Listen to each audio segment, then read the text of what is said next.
ICE agents are about to get flashy new car upgrades, but some officers say these big, beautiful vehicles might put their lives at risk. Plus, arrested in undies. Video from inside a police cruiser shows a South Carolina politician who's running for governor screaming in his skivvies and calling himself Superman. And Meta has a mega issue with chatbots. A newly leaked document divulges bizarre standards for the social media giant's AI, including some questionable things it was allowed to say to kids. Those stories and more today, Friday, August 15th. I'm Caitlin Becker, and this is the New York Postcast. Well, we made it, yes, to Friday, but that means we also made it to Summit Day, the one I've been telling you about all week. President Trump and Vladimir Putin are set to begin their historic meeting at 3:30 Eastern today in Anchorage, Alaska. Both leaders spent pretty much all day yesterday talking about this hotly anticipated gathering, and President Trump had this to say. If I weren't president, in my opinion, he would much rather take over all of Ukraine. But I am president, and he's not going to mess around with me. All I want to do is set the table for the next meeting, which should happen shortly. I'd like to see it happen very quickly, very shortly after this meeting.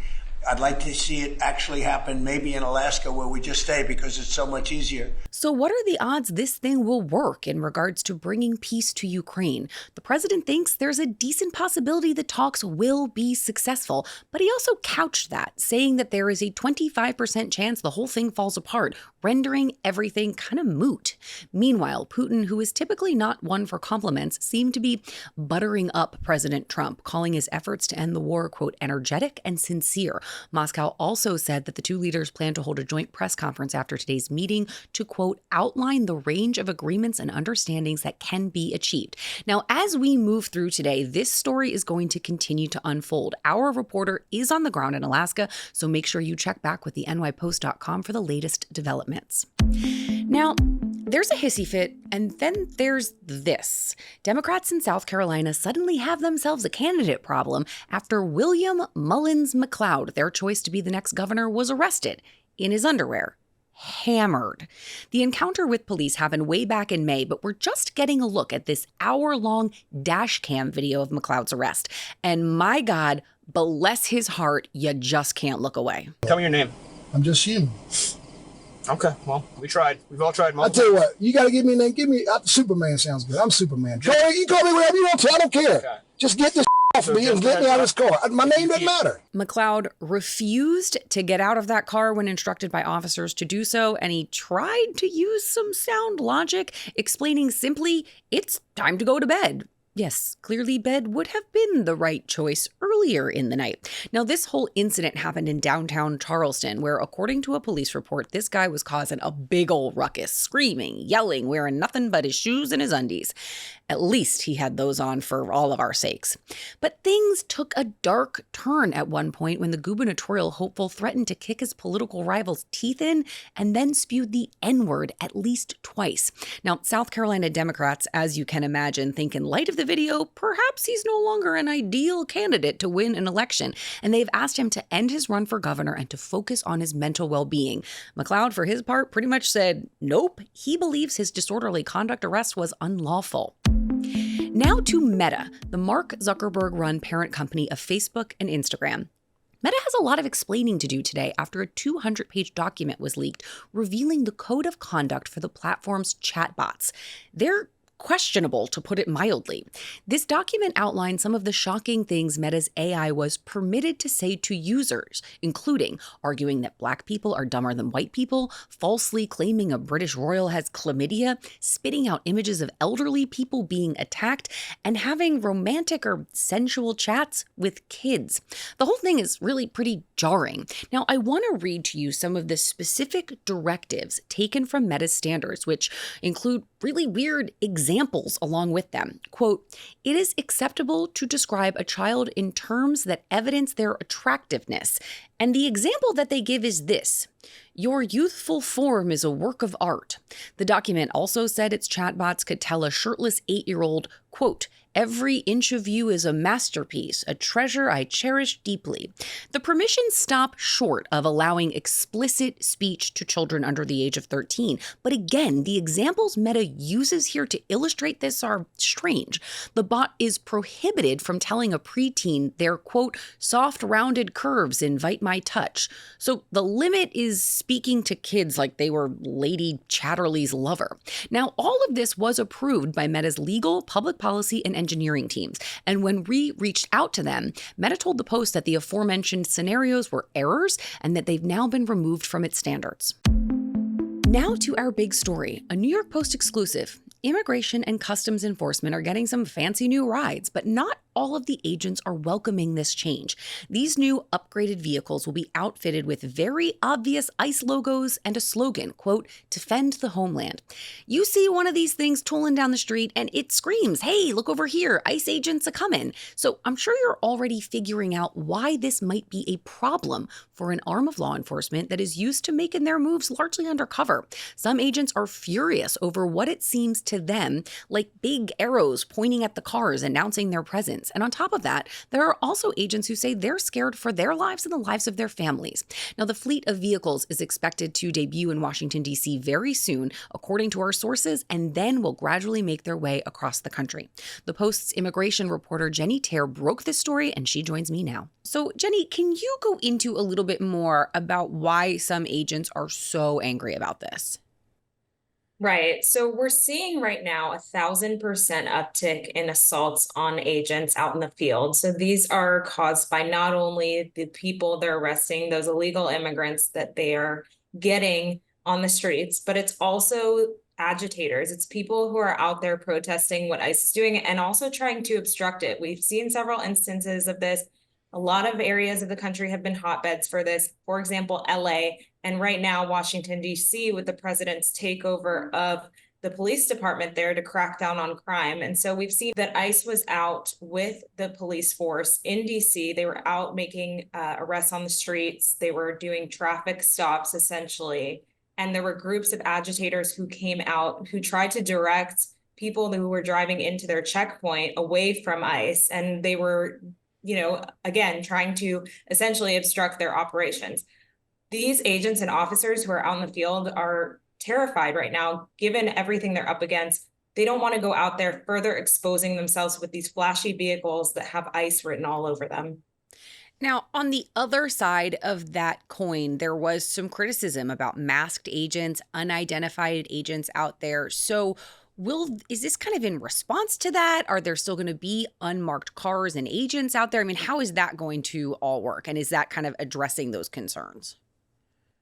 Right. So this is something that continues, that ICE will always, until further notice, wear plain clothes. They will, mask their faces.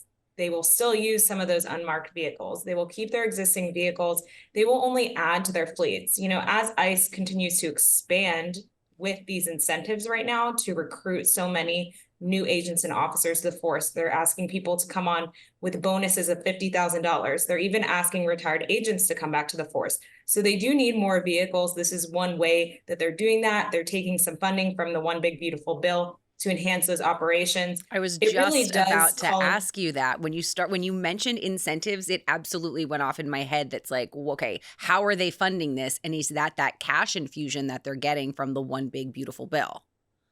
Right, exactly. It's from that huge cash infusion. So we know, they beefed up those incentives for ICE agents for people to join the force and to stay on the force.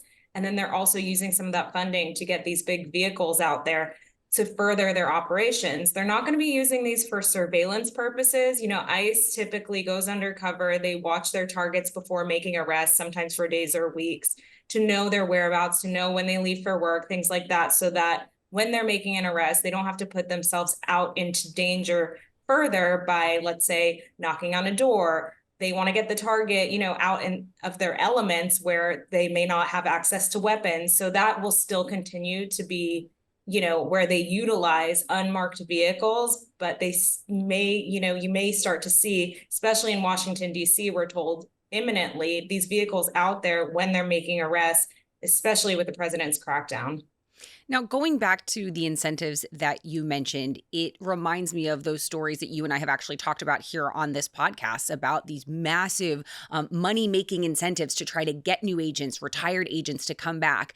That seems to sort of fly in the face of this a little bit. If you have agents that are out there really concerned or that they're scared for their own safety, it seems like that's not going to be good for retention. So has DHS said anything about the concerns of these agents regarding these very kind of flashy, hey, ICE is here vehicles? Right. DHS maintains that they prioritize officer safety, but I have to tell you that when I talked to my sources within ICE about this, I got a lot of laughs thinking that this was a joke. A lot of these agents and officers said, how could this be possible that we would go out there in those vehicles? I'm not getting in that vehicle. I'm not parking it at my house where I could get my wife and kids, in danger. So they were a little concerned about that, and they're a little hesitant to really use them. That's wild that the response that you got from some of your sources was actually thinking you were kidding. It's going to be, as you said, interesting to see how this all plays out. Our Jenny Terror, thank you so much. Thank you. Have you heard the one about the priest and the stripper? I'm not teeing you up for a bad joke here, but instead some alleged bad behavior in Alabama. A 61-year-old Catholic priest at the center of a sex scandal. Father Robert Sullivan is on leave from his church, Our Lady of Sorrows, appropriately named since his parishioners are probably not thrilled right now, and neither is the archdiocese.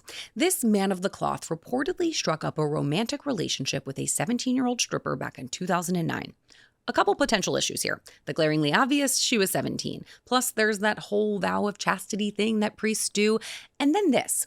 Now 33 years old, the woman, Heather Jones, says that she received hundreds of thousands of dollars in wire transfers and Venmo payments. She alleges that these were payoffs for her basically taking a vow of silence. Jones accuses Sullivan of grooming her. At the time that she claims the affair began, she was still in foster care and working in a strip club, which was apparently one of the good father's favorite haunts, according to this woman. This alleged relationship stretched all the way to this year until Jones went public because she says she worries about other young girls. And finally, from our friends at Page 6. Taylor Swift is really famous. We knew her appearance this week on boyfriend Travis Kelce's New Heights podcast would undoubtedly make a splash. But Miss Swift didn't just splash, she cannonballed. As of Thursday evening, the view count for the Grammy Winners podcast debut is sitting pretty at around 13 million views on YouTube. 13 million is a big number, but let's put that into context, shall we? The second most viewed episode of the Kelce Brothers pod is 8.6 million, and it amassed that number over the course of a year, not a day. That one was with Jason's wife, Kylie, who's the host of her own wildly successful podcast. New Heights is now in the #1 spot on Apple Podcasts thanks to this huge episode this week, and their YouTube profile now has more than 3 million subscribers. That's a jump of over 100,000 since before the Taylor episode dropped. You might even say Taylor took the podcast to new heights. While everyone else was watching New Heights, Taylor Swift was the toast of the town in Manhattan. She went cocktailing at Casa Cipriani with a mini squad in tow, undoubtedly to celebrate there. Sources tell Page 6 that New York City Mayor, who probably won't be the mayor for too much longer, Eric Adams, was just a few tables away from Taylor. I'm sure they had a lot to talk about. We don't even know if they talked. Okay, now details about the album. The Life of a Showgirl, 12 tracks, title track collab with Sabrina Carpenter. It hits shelves and streaming platforms on October 3rd. October 3rd, also known as Mean Girls Day. That's so fetch. It's also a Friday, which means we can stay up all night listening to it and still be able to sleep in the next day. Us elder millennial Swifties, we need our rest. Today, also a Friday, so I won't be rattling off the biggest headlines for you until Monday. Isn't that sad? You're going to want to like and subscribe to the New York Postcast wherever you get your podcasts on YouTube so you don't miss it. I told you those New Heights numbers. I know what you all can do when you put your mind to it, so hit those buttons. Though a Taylor Swift or a Kelce brother, I am admittedly not. Now, if you want to know what else they're up to and everything else out there, check out the New York Post in print or online. And until Monday, I'll miss ya.